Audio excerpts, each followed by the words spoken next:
Mr. Speaker, I have the honor of serving on the House Transportation Infrastructure Committee, and I rise today in support of the 21st Century Aviation Innovation Reform and Reauthorization Act. We call it the AIRR Act on the committee. It's H.R. 2997, and it is a unique opportunity in a bipartisan way to do something big together for the American people. Now, I know we hear that a lot in this chamber, Mr. Speaker, but so often it seems like it is just out of our reach. That is not the case today.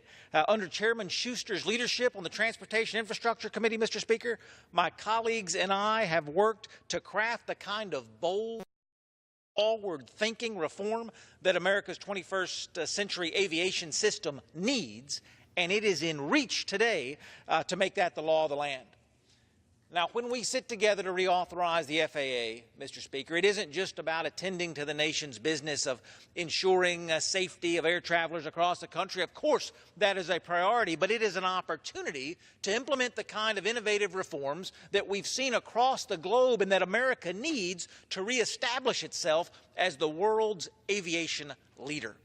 We have an opportunity together to deal with a bloated bureaucracy, to reduce taxpayer costs, to improve efficiency, all in an industry that is designed to prioritize customers' experience and customer service. Mr. Speaker, Americans pioneered air travel, and we remain the safest aviation system on the planet.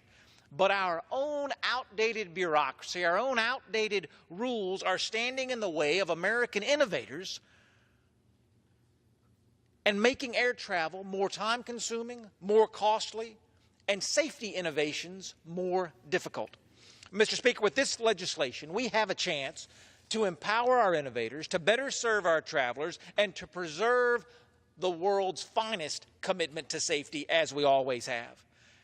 As is the case, Mr. Speaker, with any heavy lift, with any big task, there are always concerns, and keeping America's system safe and the American people safe are highest among those concerns. Mr. Speaker, what you need to know today is that with the support of General Mattis, with the support of the Department of Defense, the AIR Act has focused on preserving the primacy of preserving national security in our aviation infrastructure. Mr. Speaker, the bill has the support of those dedicated public servants at the Pentagon. It has been sensitive to these issues. It maintains the DoD's access and management of airspace. It doesn't allow user fees that are charged to passengers to be passed on to taxpayers through the DoD. It leaves intact the President and the DoD's proper authorities to manage this space. In addition, it provides unequivocal definitions about the importance of defense to the American people, and balances the needs of general aviation with the needs of the Department of Defense. The oversight will always remain with the FAA, with the DOT, and with the United States Congress. Mr. Speaker, after we've preserved national security, we turn our attentions to the general aviation community. And if you have talked about this bill at all with any of your constituents back home, Mr. Speaker, you've heard the concerns of the general aviation community about what it will mean to them to completely reform America's air traffic control system.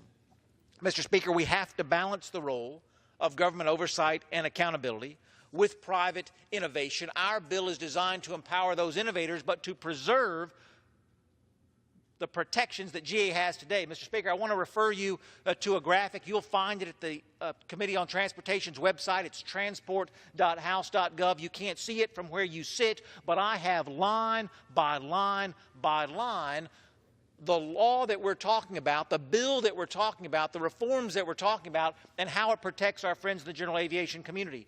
No fees. No new fees for our friends in general aviation, Mr. Speaker. If you have a doubt about that, look at Section 9313. You'll see charges and fees may not be imposed for air traffic services provided. Continuing airspace and airport access, Mr. Speaker, is so important to American citizens involved in general aviation. Again, I refer you to Chapter 9. 7, general rights of access to airspace and airports. The Secretary shall take such actions as are necessary to ensure that air traffic services user is not denied access to airspace or air traffic control services.